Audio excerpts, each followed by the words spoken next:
Yo, salut à tous et bienvenue sur Manga Corp pour une nouvelle découverte du mois consacrée à Riley Louis. Riley Louis est un manga réalisé par Natsunichi Nana. En France, il est édité par Kana et le premier tome est sorti le 5 janvier 2018. Attention, il faut savoir que cette série s'est terminée en 3 tomes au Japon. C'est donc une série parfaite pour ceux qui ne veulent pas faire de gros investissements. Ce manga nous amène dans une France moyenâgeuse empreinte de dark fantasy. Et plus précisément dans le royaume de Reims, mais bon, je ne suis pas assez calé pour vous dire quoi que ce soit là-dessus. Et depuis quelque temps, un phénomène perturbe la vie de la capitale.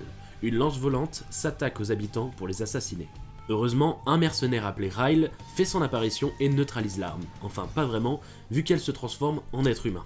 En fait, c'est un plagiat de Soul Eater. Alors oui, et c'est très bien, parce que le principe de transformer un humain en arme, je trouve que c'est une très bonne idée. Sauf ça.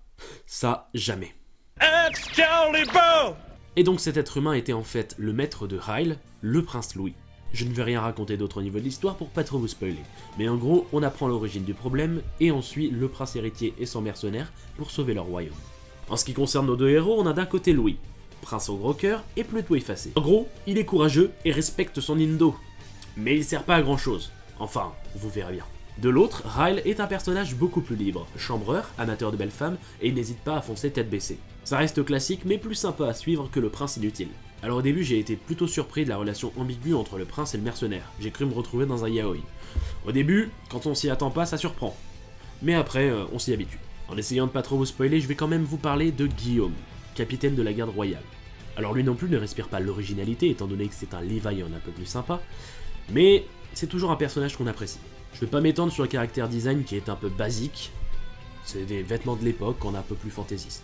Et visuellement, c'est impeccable, les traits fins conviennent parfaitement aux scènes d'action. Les décors sont bien dosés, ni trop présents, ni trop absents, tout en restant représentatifs de l'époque. En bref, c'est un manga sans grande originalité, le scénario est cependant bien rythmé, enchaînant humour et action quand il le faut, avec un design plus qu'acceptable. Alors même si ce manga peut vous paraître fade et sans fraîcheur, il n'en reste pas moins intriguant, avec de bons mélanges. Par exemple, les caractères des deux personnages qui, selon moi, vont bien ensemble. J'en espère un peu plus du prochain tome qui sort le 6 avril, mais pour le moment, c'est un début très correct. Je vous souhaite une bonne lecture et je vous dis à bientôt sur Manga Corp. Yosh!